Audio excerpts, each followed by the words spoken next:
Geno Perez Adventures. I'm still Geno, you know that.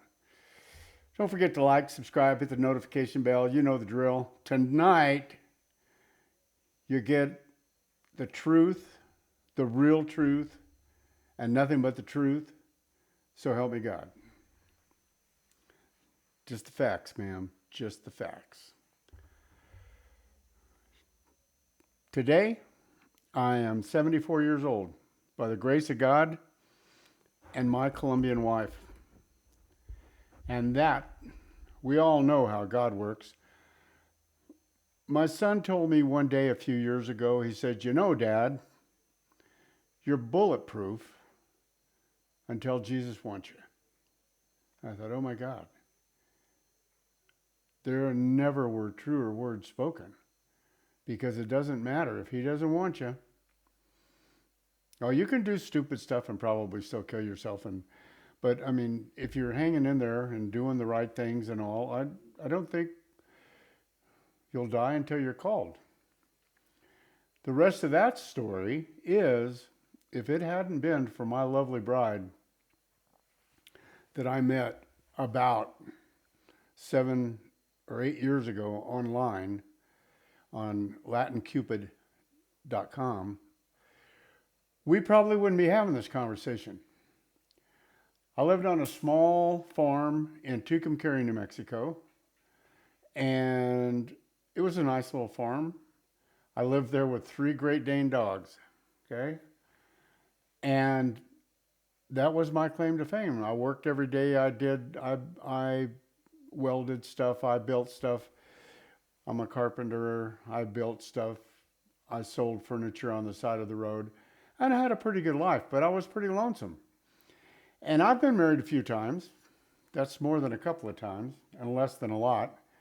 And most of the time, no, all of the time, those ended up with the love of my life leaving and trying to take all my assets with her. And in some cases it cost me dearly, in some cases it didn't. But it was always an attempt to completely ruin my mental health. And I didn't let them do that either. But as you guys that have known, that have been through divorces, it's horrible.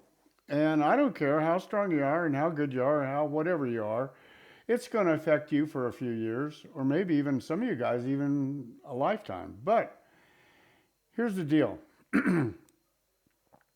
I went on farmersonly.com. I went on Plenty of Fish. I went on, I don't know, 2 or 3 more platforms, and it was always some old gal that wanted to go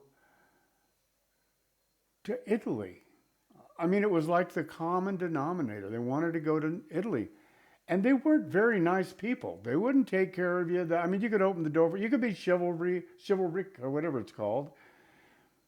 And it didn't matter. You know, there was all smoke and mirrors and take me here and take me there and spend money here and spend money there. And it just was ugly. So I decided one day I was going to go on latincupid.com. And I did. And I put a real bio on there and a recent picture of my old bald head and the whole thing. And I said, well, if they're going to like me, they're going to like me for what they see. So after a few weeks, 2 or 3 weeks on latincupid.com, I had a couple of ladies that were interested in me, and we were chatting back and forth. And I had to learn how to do WhatsApp. And anyway, met Maria and thought, well, this is a nice lady. And we got to conversing, and we conversed back and forth on WhatsApp for almost a year.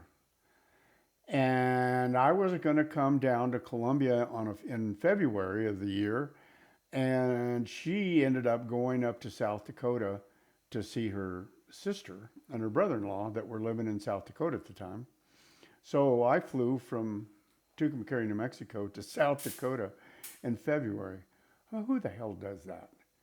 It's butt cold. The ice is like 6 inches thick on a sidewalk. it was, you would get all wrapped up to go outside, and when you'd go in a mall, you'd have to take all your clothes off. But anyway, I stayed up there 4 or 5 days, got to meet Maria and her family, and I passed the test. So 2, 3 weeks later, I invited her down to Tucumcari to my farm, and she came down and spent a couple of weeks, and she went back. And then she's getting ready to go back to uh, Colombia. No, I said, no, that ain't happening. If I let this one get away, I have blown it. So I proposed to her. Anyway, make a long story short, we got married about 6 years ago. And I had to learn that I didn't have to defend myself all the time because I'd been beaten up so bad. I was locked and loaded, ready for bear all the time. And she finally told me one day, she says, you just need to calm down. I'm not like that. And she's not. And neither is the majority of the Colombian women that I have met. And I've met a few. And you just have to know that when they love you, they love you. And they don't want to run off on you or take all your money or whatever. They want to love you for you.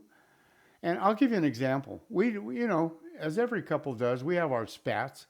And we can have a spat, and I'll have a nap, and I'll get up, and she'll still have a cup of coffee for me after the nap, even though she's totally pissed. And if it wasn't for her, I wouldn't have gone to the doctor when I needed to. And I've had a couple of stents, and I've had a runaway heart, and I had an ablation. I mean, I figured it up this afternoon. I've been in the hospital about 8 times since I met her. And I'm not proud of that, but what I'm here to tell you, that is, if it wasn't for her and the way she treated me, I probably wouldn't have never gone to the hospital and have been dead 4 or 5 years ago. So what I'm trying to tell you guys, you don't have to come down here to find a nice Colombian woman. You can find them on latincupid.com, on Colombian, on Latin, on colombiancupid.com. And just be careful, because it's still the internet. But the majority of the ladies down here